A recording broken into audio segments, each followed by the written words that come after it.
와, 여러분, 손흥민이 2026년 첫 경기부터 정말 차원이 다른 미친 활약을 보여주면서 명절 마지막 날을 행복하게 만들어줬습니다. 북중미 챔피언스컵 첫 경기에서 전반에만 5골이 터졌는데 5골 중에 4골을 홀로 완성해내는 1골 3어시스트를 기록했습니다. 그냥 대장이 선수들을 사기를 끌어올려주기 위해서 그냥 골고루 골을 나눠줬습니다. 거기다 왜 프리시즌 때 한 경기도 뛰지 않았는지 알 수 있었습니다. 70m 질주가 또 나오는데요. 지금부터 손흥민의 대활약 소식 전해드리도록 하겠습니다.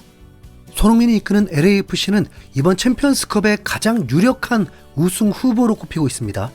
MLS 사무국에서는 일찍이 분석 기사를 통해서 손흥민과 부안가를 앞세운 LAFC는 상당히 수월한 대회 대진표를 받았다. 2020년과 2023년에 준우승에 그쳤던 LAFC가 올 시즌은 우승을 달성할지도 모른다라면서 우승 가능성을 높게 점쳤던 겁니다. LAFC 구단 역시 승리 시나리오를 제시하면서 월드 클래스 수준의 공격 재능이 이번 경기를 지배할 것이다. 손흥민과 부안가의 조합이면 나머지 한 명의 윙이나 미드필더 조합이 어떻든 간에 상대 팀들이 상대하기에는 버거울 것이다. 레알 에스파냐는 탄탄한 수비와 노련한 골키퍼 로페즈를 앞세워 자국 리그에서는 강팀이었다. 하지만 LAFC의 공격수들이 경기 초반부터 박스 안으로 자주 침투할 수만 있다면 LAFC는 합계 득점에서 앞서 나가면서 다음 라운드 진출을 확정 지을 것이다 라면서 손흥민을 앞세운 공격력을 자신했습니다. 유일한 변수가 있다면 바로 경기 장소인데요. 온두라스라는 나라는 중남미 국가 중에서도 가장 가난한 국가들 중에 하나로 꼽히고 있어서 도시의 치안은 물론이고 여러 시설들이 매우 낙후되어 있습니다. 어느 정도냐면 미국 국무부에서 이 나라의 3단계 여행 경보를 발령하면서 일반인들은 웬만하면 여행하지 말라고 했습니다. 특히 이번에 손흥민이 방문한 온두라스의 수도 산페드로술라는 세계 최악의 치안으로 전 세계적으로 악명이 높은 도시거든요. LAFC가 올려준 훈련 사진만 보더라도 훈련장 시설이 썩 좋아 보이지 않았습니다. 현지 팬들이 촬영한 훈련 영상도 보면 훈련장 주변의 펜스나 잔디 상태가 매우 허접한 느낌이 들더라고요. 손흥민의 실력이 다 발휘만 된다면 승리는 당연한 결과라고 생각이 들지만 온두라스의 열악한 여러 환경들이 불안 요소로 작용될까봐 살짝 걱정이 됐습니다. 그럼에도 불구하고 손흥민은 레알 에스파냐전 선발 명단에 이름을 올렸습니다. 프리시즌 내내 한 경기도 안 뛰더니 진짜 딱 실전 시작하자마자 선발 출격입니다. 수문장 요리스 골키퍼가 골문을 지켰고 발렌시아, 포르테우스, 다파리, 세구라의 포백, 그리고 에스타키오, 틸먼, 델가도의 중원진, 손흥민, 부안가, 마르티네즈, 쓰리톱이었습니다. 신입생 에스타키오가 바로 선발이 나오면서 나름 기대를 하게 만든 라인업이었죠. 사실 도산토스 감독은 기자회견 때부터 손흥민의 선발 출격을 예고하긴 했습니다. 현지 기자들은 열악한 온두라스의 환경 탓에 손흥민이 출전하지 않으면 어쩌나 걱정하면서 먼저 이 질문을 감독에게 했거든요. 도산토스 감독은 이 질문에 웃음이 터지면서 만약 이런 경기에서 손흥민이나 요리스를 제외한다면 그들이 나를 죽이려 들 것이다. 웸블리 스타디움이나 산시로 같은 유럽의 거대 스타디움에서나 이곳 온두라스에서나 그들의 태도는 똑같았다. 그들이 보여주는 엄청난 겸손함과 프로 정신을 나도 배웠다라면서 손흥민이 경기 출전을 강력하게 원한다고 취재인들에게 밝힌 바 있습니다. 다들 손흥민이 얼마나 경기를 뛰고 싶어 하는지 축구를 얼마나 사랑하는지 아시잖아요. 네. 벼르고 별렸던 손흥민의 2026 첫 출격에 더욱 기대를 할 수밖에 없었습니다. 그런데 경기 시작과 동시에 LAFC가 바로 페널티킥을 얻어냅니다. 1분도 채 안 된 시간에 마르티네즈의 돌파를 에스파냐 수비가 거친 태클로 막으려다가 바로 페널티킥이 선언된 것입니다. 기대하지 않았던 보너스 같은 기회라서 손흥민이 골 넣고 또 시작하길 바랬건만 이놈의 부안가가 차고 골을 넣었습니다. 아무래도 부안가가 이적 얘기도 있었고 하니까 달래주는 의미도 있지 않았나 싶은데요. 손흥민 팬 입장에서는 매우 아쉬웠습니다. 하지만 아쉬워할 시간도 아깝다는 듯 손흥민은 9분 뒤에 곧바로 골을 만들어냅니다. 전반 10분쯤에 수비 진영에서부터 혼자서 드리블 돌파를 시작했던 손흥민, 거의 50m 넘게 볼을 몰고 들어가는데 상대 수비 4명이 주위를 에워쌉니다.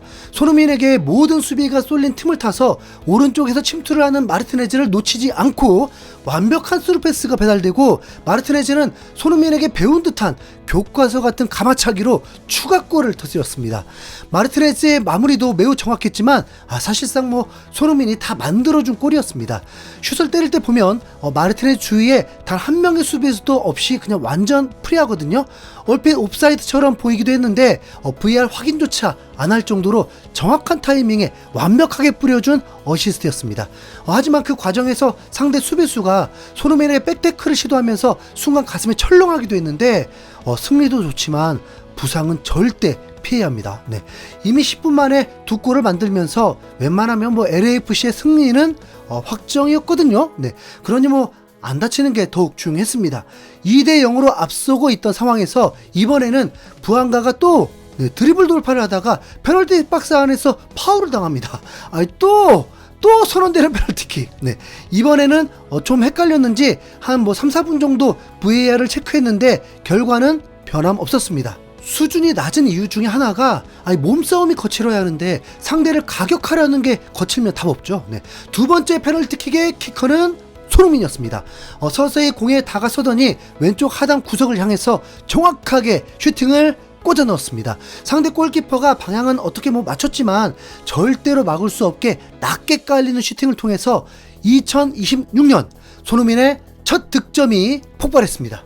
이때가 전반 21분인데 벌써 손흥민은 공격 포인트 1개를 또 올렸고 점수는 이제 3대 0입니다. 잠시 숨을 돌리나 했는데 이게 또 웬일입니까?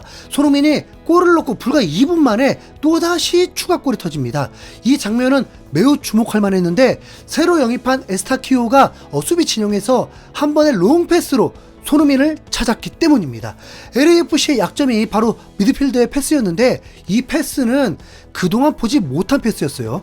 이렇게 긴 패스가 손흥민에게 연결되면 결과는 말할 것도 없이 골이죠. 그런데 손흥민의 골이 아니라 부안가의 멀티골이었습니다. 손흥민은 페이크로 상대 수비수를 쓰러뜨리고도 자기가 차지 않고 양보를 하더라고요. 전반전 45분 중에 절반밖에 안 지났는데 손흥민은 벌써 한 골, 2도움으로 3골을 씩 만들면서 그야말로 골잔치를 벌이고 있었습니다. 이 정도면 프리시즌 경기 안 뛰어도 되죠. 네. 손흥민의 활약은 여기서 끝이 아닙니다. 어시스트 2개로도 성에 차지 않았는지 전반 38분에 다시 한번 또 골을 만듭니다. 전방의 동료에게 롱패스가 연결되자 손흥민은 오른쪽에서 스프린트를 시작합니다. 순식간에 페널티 박스를 파고든 손흥민은 크로스를 받아서 정확한 컷백을 통해서 이번에는 틸먼의 골을 도와주는데요. 어찌 보면 자기가 3골을 넣는 헤드트릭보다 더 어려운 어시스트 헤드트릭에 성공합니다. 그 3골을 넣은 선수가 각각 다 달라요. 네. 부안가, 마르티네즈, 틸먼에게 각각 어시스트로 전반전 공격 포인트만 1골 3도움, 무려 4골을 만들어내면서 손흥민은 상징적인 스코어 5대 0을 완성합니다. 보통 상대를 완벽히 제압한 경기 스코어 하면 5대 0이 바로 떠오르잖아요. 이 정도면 전반 끝나고 손흥민을 바로 교체해도 승리에는 아무런 문제도 없을 지경입니다. 손흥민은 전반에만 평점 9.2. 그 평점 만점이 이렇게 어려운가요? 한 골이 더 필요하겠습니다. 우선 후반전 쉬게 해주는 것도 좋을 텐데 손흥민은 후반에도 출전을 했습니다.